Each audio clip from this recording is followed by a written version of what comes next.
কবুতরের মাংস কার কার পছন্দ বলেন তো? যাদের যাদের কবুতরের মাংস পছন্দ, আজকের রেসিপিটি তাদের জন্য। একদমই অল্প মশলায় অল্প উপকরণ দিয়ে আজকের কবুতরের মাংস রান্না আপনাদেরকে করে দেখাবো। শেষ পর্যন্ত সাথেই থাকুন, আশা করছি আপনাদের কাছে ভালো লাগবে। আসসালামু আলাইকুম, hello everyone, welcome back to my channel. আমার আরও একটি ব্লগে আপনাদের সবাইকে স্বাগতম জানাচ্ছি। আমার প্রিয় ভিউয়ার্সরা, আশা করছি আপনারা সবাই সুস্থ আছেন, ভালো আছেন।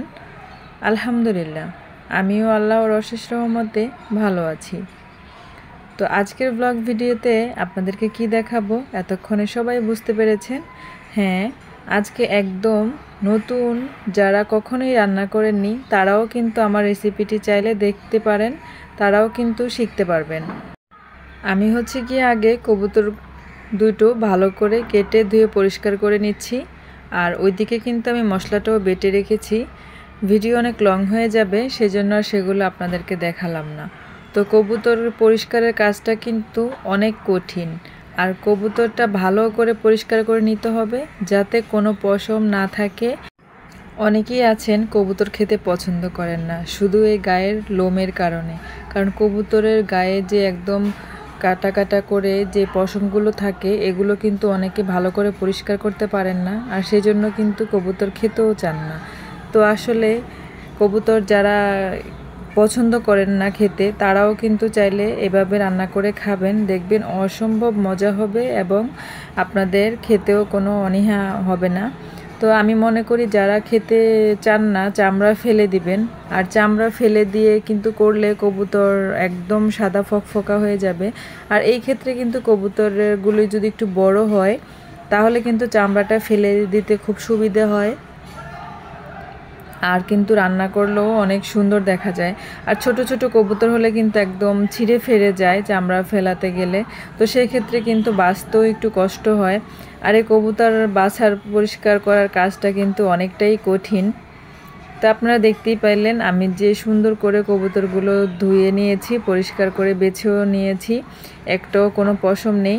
এখন গিয়ে আমি পরিমাণ মতো পেঁয়াজ কুচি দিয়ে দিব, আর পেঁয়াজ কুচিগুলো কিন্তু আমি একদম ঝিরিঝিরি করে কেটে নিয়েছি যাতে করে তাড়াতাড়ি ভাজা হয়ে যায়। আমার প্রিয় ভিউয়ার্সরা, এই পর্যন্ত এসে যদি আমার সাথে কেউ থেকে থাকেন, আমার ভিডিওটি যদি আপনার কাছে একটু হলেও ভালো লেগে থাকে, তাহলে আমার ভিডিওতে একটি লাইক দিবেন এবং ভিডিওটি শেয়ার করার অনুরোধ রইল। আর আপনারা যদি এরকম নিত্য নতুন সুন্দর সুন্দর ব্লগ ভিডিও দেখতে চান, আমার রান্নার রেসিপিগুলো দেখতে চান, তাহলে আমার চ্যানেলটি সাবস্ক্রাইব করে পাশের অল বাটনে ক্লিক করে রাখবেন। তাহলে আমি যখনই ভিডিও আপলোড করব সাথে সাথে সবার আগে নোটিফিকেশন পেয়ে যাবেন এবং সময় সুযোগ করে দেখে নিতে পারবেন। আর যারা অলরেডি এই কাজটি করে ফেলেছেন তাদেরকে অসংখ্য ধন্যবাদ। তো আমি গিয়ে রান্নাগুলো একদমই সহজ উপায়ে করে থাকি, যাতে করে আমার প্রিয় ভিউয়ার্সদের, আমার বন্ধুদের খুবই উপকারে আসে। অনেক সময় দেখা যায় যে অনেক মশলা, অনেক হাবিজাবি দিতে গেলে কিন্তু অনেক কঠিন মনে হয় রান্না, কারণ যারা নতুন একদমই রান্না পারেন না তারা কিন্তু চায় খুব সহজেই একটু মজাদার সুস্বাদু করে রান্না করার জন্য। তো এদিকে গিয়ে আমি পেঁয়াজটা একটু ভেজে নিয়েছি, বাদামি কালার যখন হয়ে এসেছে তারপরে গিয়ে আমি মশলা দিয়ে দিলাম। এখানে গিয়ে আমি আদা, রসুন, জিরা বাটা, দারচিনি, এলাচ বাটা দিয়ে দিলাম। তো আমি গিয়ে মাংসের সাথে কিন্তু এভাবে দারচিনি এলাচ বেটে দেই, তাহলে গিয়ে আর খাওয়ার সময় মুখে পড়ে না। আর দাঁতের নিচে যদি এলাচের গোটা পড়ে তাহলে যে কি পরিমাণে বিরক্ত লাগে।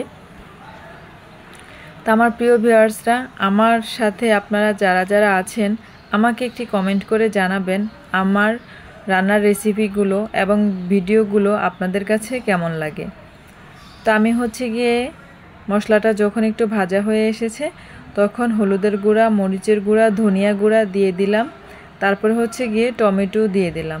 আর টমেটোটা কিন্তু এটার সাথে দিলে মশলার সাথে সাথে টমেটোটাও ভাজা ভাজা হয়ে যাবে, ভুনা হয়ে যাবে আর কি মশলাটা।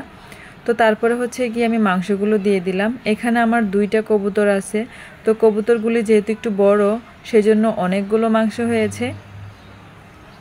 আর আপনারা যদি চান একটু আলু দিবেন মাংসের সাথে, তাহলে কিন্তু মাংসটা 5 মিনিট কষানোর পরই আলুগুলো দিয়ে দিবেন, না হলে কিন্তু মাংস সিদ্ধ হয়ে যাবে, আলু সিদ্ধ হতে যাবে না। কারণ কবুতরের মাংস সিদ্ধ হতে কিন্তু বেশিক্ষণ লাগে না।